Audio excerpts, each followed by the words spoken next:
أورد الإمام النووي رحمه الله تعالى حديث أنس رضي الله عنه قال رسول الله صلى الله عليه وسلم: يتبع الميت ثلاثة: أهله وماله وعمله، فيرجع اثنان ويبقى معه واحد، يرجع أهله وماله ويبقى عمله. متفق عليه. هذا الحديث نافع جدا وعظيم في بابه. هذا الباب باب الزهد في الدنيا والتقليل من شأنها والتصغير من مكانتها، أن هذه الدنيا وما فيها من المتع في الحقيقة لا ينتفع العبد بهذه المتع إلا وقت وجوده في هذه الحياة الدنيا. ونبه على هذا المعنى صلوات الله وسلامه عليه بأن العبد إذا مات يتبعه ثلاثة: المال والأهل والعمل. يتبعه ثلاثة: المال والأهل والعمل. ويرجع اثنان، أي لا يدخلان معه في قبره، وهما المال والأهل.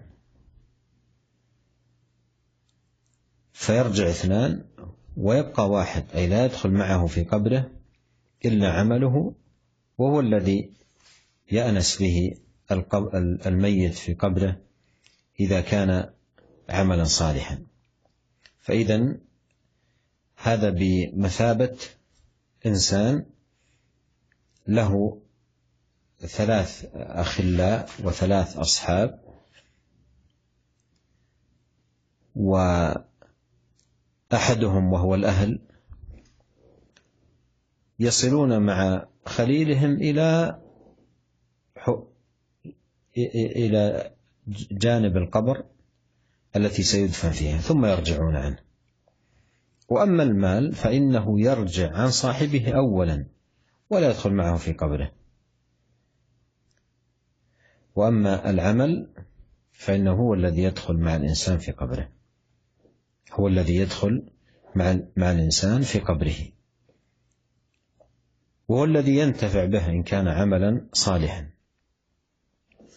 هو الذي ينتفع به إذا كان العمل صالحا. وأما إذا كان سيئا والعياذ بالله فإن عمله يكون وبالا عليه وحسرة وندامة عندما يدخل في القبر. إذن هذا الحديث فيه التنبيه على تصغير من شأن الدنيا، وأن الدنيا فانية وزائلة وهي متاع الغرور، وأن وإن كانت صحبة الإنسان فإن صحبتها له مؤقتة. أما العمل فإنه صحبته دائمة مستمرة، وهو الخليل الذي لا يفارق خليله، يدخل معه في قبره ويكون معه فيه، ويكون معه إذا بعث، ويكون معه في موقف يوم القيامة، ويكون معه على الصراط وعند الميزان. وبهذا العمل تنقسم المنازل في الجنة والنار، كما قال الله سبحانه وتعالى: من عمل صالحا فلنفسه ومن أساء فعليها. وقال جل في علاه: من كفر فعليه كفره ومن عمل صالحا فلأنفسهم يمهدون، أي يقدمون ما يكون لهم في قبورهم ويوم لقاء ربهم سبحانه وتعالى. ولا شك أن هذا الحديث حديث عظيم في هذا الباب، وفيه من الحث على الأعمال الصالحة والترغيب فيها والدعوة للمحافظة عليها والعناية بها، ببيان أن هي التي تبقى مع الإنسان، وهي التي تدخل قرينا له في قبره. والله تبارك وتعالى وحده الموفق.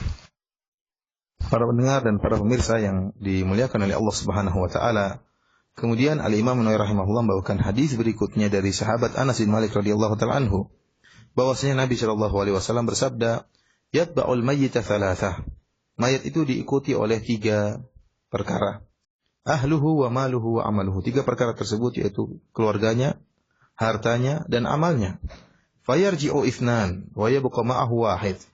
2 perkara akan kembali dan akan bersama dia, tetap bersama dia 1 perkara. Yarji'u ahluhu wa maluhu. Adapun 2 perkara yang kembali tersebut adalah hartanya dan keluarganya. Wa yabqa amaluhu, adapun yang bersama dia, tetap bersama dia adalah amalannya. Muttafaqun alaih, riwayat Imam Bukhari dan Imam Muslim. Para pendengar yang dirahmati oleh Allah Subhanahu wa taala, hadis ini merupakan hadis yang sangat bermanfaat dan hadis yang sangat agung dalam bab zuhud tentang dunia dan keutamaan hidup sederhana dan keutamaan miskin.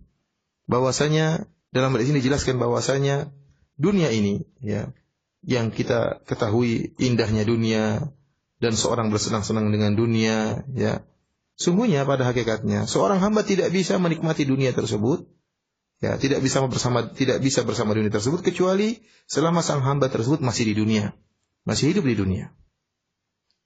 Karena Nabi SAW dalam hadis ini menjelaskan, jika seorang hamba meninggal dunia, akan diikuti oleh 3 perkara.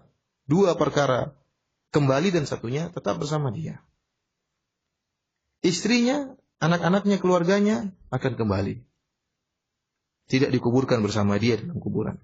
Hartanya pun demikian. Hartanya tidak akan dikuburkan bersama dia di kuburan. Yang dikuburkan bersama dia dalam kuburan adalah amal solehnya. Amal solehnya. Amalnya itulah yang merupakan sahabat sejatinya. Ya, yang akan bersama dia, ya, menyenangkan dia tatkala di kuburan, jika amalannya merupakan amalan soleh. Sungguhnya 3 perkara ini kalau kita perhatikan sama seperti seorang yang memiliki 3 orang sahabat dekat, yaitu keluarganya, sungguhnya merupakan sahabat seorang yang keluarganya tersebut, istri dan anak-anaknya akan mengantar dia dari rumahnya menuju ke kuburan. Akan tapi tatkala sampai di pinggir kuburan, maka istri dan anak-anaknya tidak akan masuk dalam kuburan bersama dia. Sahabat ini akan meninggalkan dia setelah mengantarnya sampai di kuburan. Adapun hartanya, yang merupakan sahabatnya yang dia meninggalkan sejak awal, hartanya tidak akan ikut sampai di kuburan. Hartanya sudah ditinggal di rumahnya. Adapun keluarganya masih sempat mengantar, sahabat yang mengantar menuju pinggir kuburan. Akan tapi sahabat yang sejati adalah amalnya. Itulah sahabat yang sejati yang akan bersama dia dalam kuburannya. Jika amalannya merupakan amalan yang soleh, maka akan menyenangkan dia, ya, akan menghibur dia di dalam kuburan. Akan tapi jika amalannya merupakan amalan yang buruk, maka akan menjadi malapetaka bagi dia, akan menjadi bumerang bagi dia. Yang akan muncul hanyalah penyesalan, yang akan muncul hanyalah penderitaan dalam kuburan. Maksud dari hadis ini Nabi SAW ingin menjelaskan tentang kecilnya perkara dunia. Bahwasanya kenikmatan dunia hanyalah mata'ul ghurur, kenikmatan yang menipu. Ya. Kalau dunia itu indah, dia hanya bersahabat dengan seorang manusia, ya, pada waktu yang ditentukan, tidak selamanya. Adapun amal seorang hamba adalah sahabat sejati yang tidak akan meninggalkan hamba tersebut. Amal tersebut akan masuk bersama dia dalam kuburannya. Amal tersebut akan menemani seorang hamba tatkala dibangkitkan oleh Allah Subhanahu wa taala. Amal tersebut akan menemani seorang hamba tatkala dihisab oleh Allah Subhanahu wa taala. Amal tersebut akan menemani seorang hamba tatkala seorang hamba amalannya ditimbang oleh Allah dalam mizan, ditimbang oleh Allah Subhanahu wa taala. Amal tersebut akan menemani seorang hamba tatkala seorang hamba berjalan di atas sirat, di atas di atas jalan yang dibentangkan oleh Allah Subhanahu wa taala. Apakah dia masuk dalam surga ataukah terjerumus dalam neraka jahanam? Allah Subhanahu wa taala berfirman, "Man 'amila shalihan fali nafsihi wa man asaa fa 'alaiha." Barang siapa yang melakukan amalan soleh maka akan untuk dirinya sendiri, dan barang siapa membuat keburukan maka itu akan kembali jadi bumerang bagi dirinya. Allah Subhanahu wa taala juga berfirman, "Man kafara fa 'alaihi kufruh." Barang siapa yang berbuat kekufuran, maka kekufurannya, amal soleh, amal kekufurannya tersebut akan kembali kepada dia. Wa man 'amila shalihan fali anfusihim yamhadun. Barang siapa yang melakukan amalan soleh, maka amalan tersebut sungguhnya dia berikan untuk dirinya sendiri. Amalan soleh tersebut yang akan menemani dia.